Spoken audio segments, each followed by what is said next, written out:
एक छोटे से गांव खुशबूर में एक लड़का रहता था, मोटू। मोटू को चॉकलेट बहुत पसंद थी। इतना कि वह रोज सपने में भी चॉकलेट के पेड़, चॉकलेट की छत और चॉकलेट का नल देखता था। गांव में सब उसे प्यार से चॉकलेट खुमार बुलाते थे।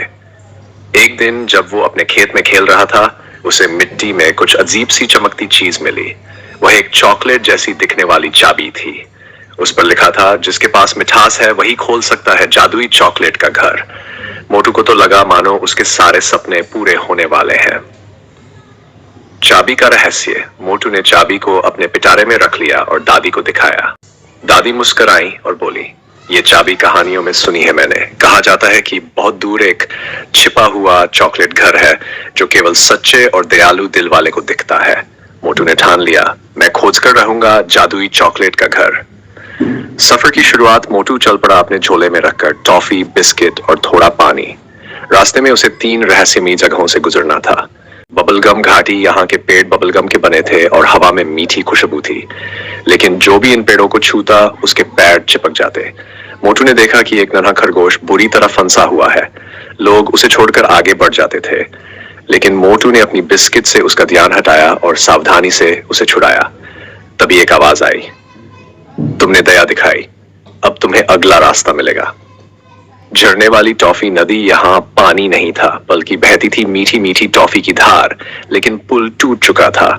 मोटू वहीं बैठ गया जब उसे एक बूढ़ी बिल्ली मिली जो नदी पार करना चाहती थी। मोटू ने झोले में से रस्सी निकाली और पेड़ के सहारे उसे नदी पार करवाया। बिल्ली मुस्कुराई और बोली, तुमने मदद की, अब रास्ता खुद बनेगा।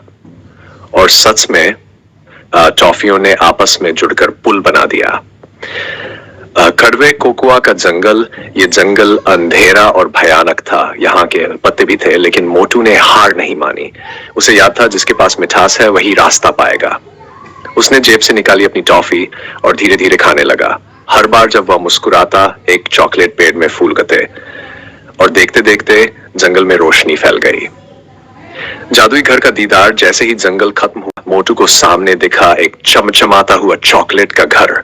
दीवारें मिल्क चॉकलेट की, खिड़कियां टॉफी ग्लास की, छत डॉकर चॉकलेट स्लैब्स की और दरवाजे पर लिखा था, स्वागत है मोटू, मिठास तुम्हारी पहचान है। जैसे ही मोटू ने चाबी लगाई, दरवाजा खुला और अंदर का दृश्य देखकर उसकी आंखें खुली की खुली रह गई।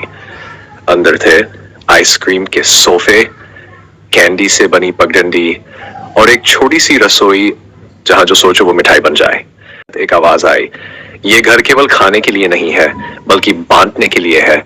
जो जितनी मिठास बांटेगा उसे उतना ये घर देगा। मोटू ने फैसला किया, अब मैं हर हफ्ते गांव के बच्चों को यहीं बुलाऊंगा और सबको मनपसंद मिठाई खिलाऊंगा। गांव में खुशी की लहर, मोटू का चॉकलेट घर गांव का चहेता बन गया। अब कोई बच्चा भूखा नहीं सोता। सभी वहां जाकर हंसते, खेलते और नई नई मिठाइयां बनाते।